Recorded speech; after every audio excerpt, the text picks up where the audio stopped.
You land in Shanghai in the year 2026, ready to navigate one of the most hyper-modern countries on Earth.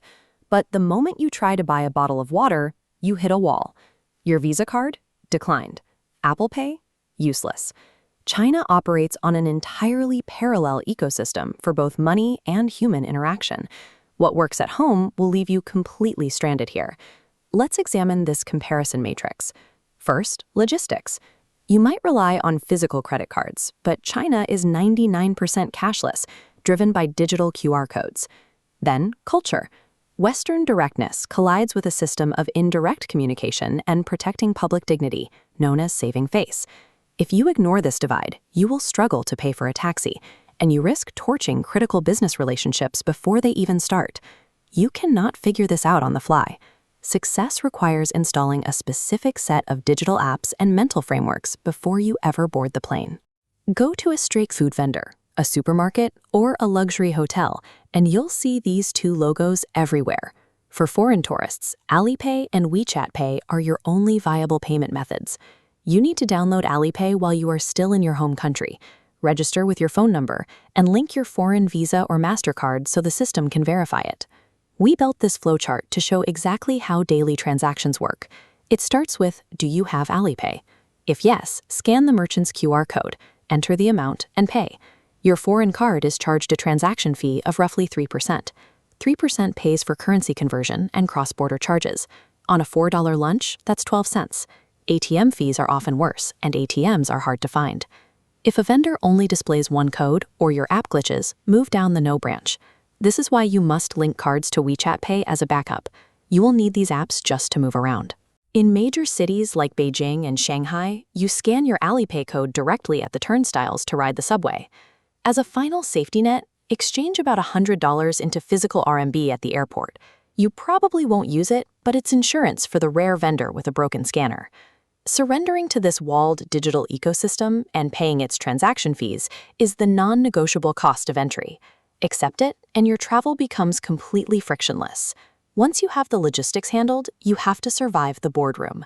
That requires understanding a behavioral concept called mianzi, or face. Specifically, you need to understand a dresser-oriented face. This is the public dignity and reputation a Chinese professional carefully builds and must protect.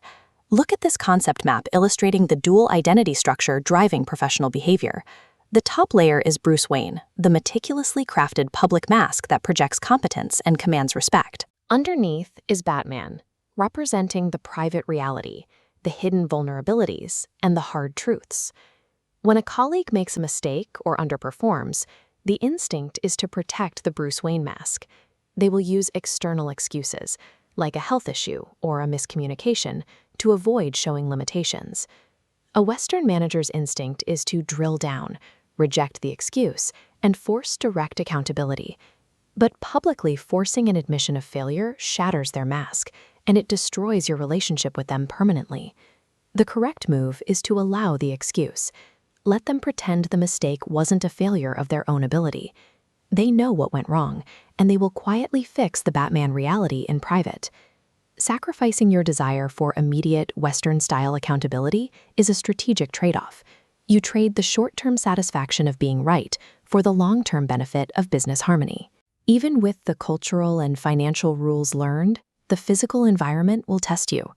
You will encounter English translations, often called Chinglish, everywhere, even at major tourist sites. Because written Chinese is dense and poetic, direct literal translations often output instructions that are confusing or unintentionally hilarious. This is amusing in a park, but dangerous at a restaurant.